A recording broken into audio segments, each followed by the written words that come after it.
അസ്സലാമു അലൈക്കും. റമീസ് കിച്ചൺ വ്ളോഗിലേക്ക് എല്ലാവർക്കും സ്വാഗതം. ഞാൻ ഇന്ന് വന്നിട്ടുള്ളത് ഒരു അടിപൊളി ബീഫ് കറിയുടെ റെസിപ്പിയുമായിട്ടാണ്.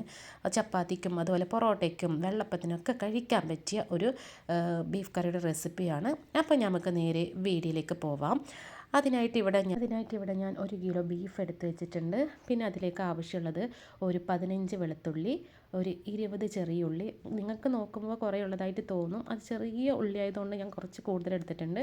പിന്നെ ഒരു കഷ്ണം ഇഞ്ചി, 4 പച്ചമുളക്, ഒരു തക്കാളി, 2 സവാളയും തക്കാളിയും നീളത്തിൽ അരിയുക. ബാക്കിയുള്ളത് മിക്സിയുടെ ചെറിയ ജാറിലിട്ടൊന്ന് ക്രഷ് ചെയ്തെടുക്കുക കേട്ടോ. ഇനി ഒരു മസാല ഉണ്ടാക്കണം. അതിനായിട്ട് ഒരു മിക്സിയുടെ ജാർ എടുക്കുക. അതിലേക്ക് 2 ടേബിൾ സ്പൂൺ കുരുമുളക് ഇട്ട് കൊടുക്കുക. പിന്നെ വേണ്ടത് 10 ഏലക്കായ ഇട്ട് കൊടുക്കുക. പിന്നെ വേണ്ടത് 2 വറ്റൽമുളക് ഇട്ട് കൊടുക്കുക. പിന്നെ ഒരു 1/2 ടേബിൾ സ്പൂണ് വലിയ ജീരകം കൂടി ഇട്ട് കൊടുക്കുക കേട്ടോ.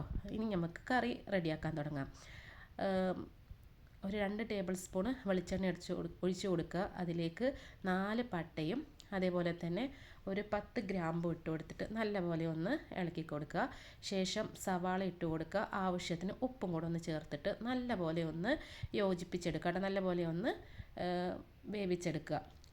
ഇതേപോലെ ഒന്ന് വഴറ്റി കിട്ടിയാൽ മതി. കളറൊന്നും മാറൊന്നും വേണ്ട.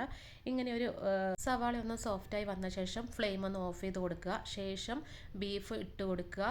അതിന് ശേഷം വേണ്ടത് തക്കാളി കട്ട് ചെയ്ത് വെച്ചിട്ടുള്ളത് ഒന്ന് ചേർത്ത് കൊടുക്കുക.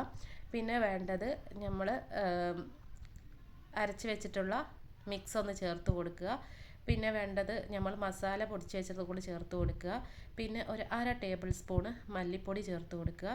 1/4 ടീസ്പൂണ് മഞ്ഞൾപ്പൊടി ചേർത്ത് കൊടുക്കുക. ആവശ്യത്തിന് കറിവേപ്പിലയും കൂടെ ഒന്ന് ചേർത്ത് കൊടുത്തിട്ട് നല്ലപോലെ ഒന്ന് യോജിപ്പിച്ചെടുക്കുക കേട്ടോ. എല്ലാം കൂടെ ഒന്ന് ചേർത്ത് യോജിപ്പിച്ച് കൊടുക്കുക.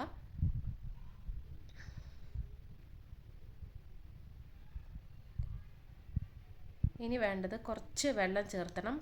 അതിനൊരു കുഴി പോലെ ആക്കിയ ശേഷം ഒരു 1/4 കപ്പ് വെള്ളം കൂടെ ഒന്ന് ചേർത്ത് കൊടുത്തിട്ട് വീണ്ടും ഒന്ന് ഇളക്കി യോജിപ്പിക്കുക കേട്ടോ. കാരണം എല്ലാവരുടെയും വെള്ളം എത്തണം, അല്ലെങ്കിൽ അടിയിൽ പിടിക്കാൻ ചാൻസ് ഉണ്ട്. അപ്പോൾ അതിനാണ് കുറച്ച് വെള്ളം മാത്രം ഒഴിച്ചാൽ മതി, അല്ലെങ്കിൽ കറിക്ക് ഓവറായിട്ടുള്ള വെള്ളം ഉണ്ടാവും.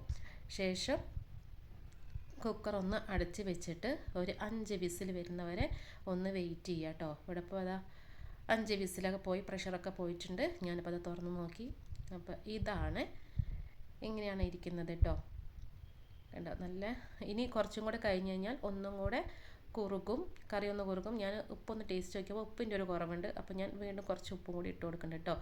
അപ്പോൾ ഇത്രയേ ഉള്ളൂ ഇന്നത്തെ ഒരു വീഡിയോ. ഈ ഒരു വീഡിയോ നിങ്ങൾക്ക് ഇഷ്ടമായ ലൈക്ക് ചെയ്യുക, ഷെയർ ചെയ്യുക, സബ്സ്ക്രൈബ് ചെയ്യുക.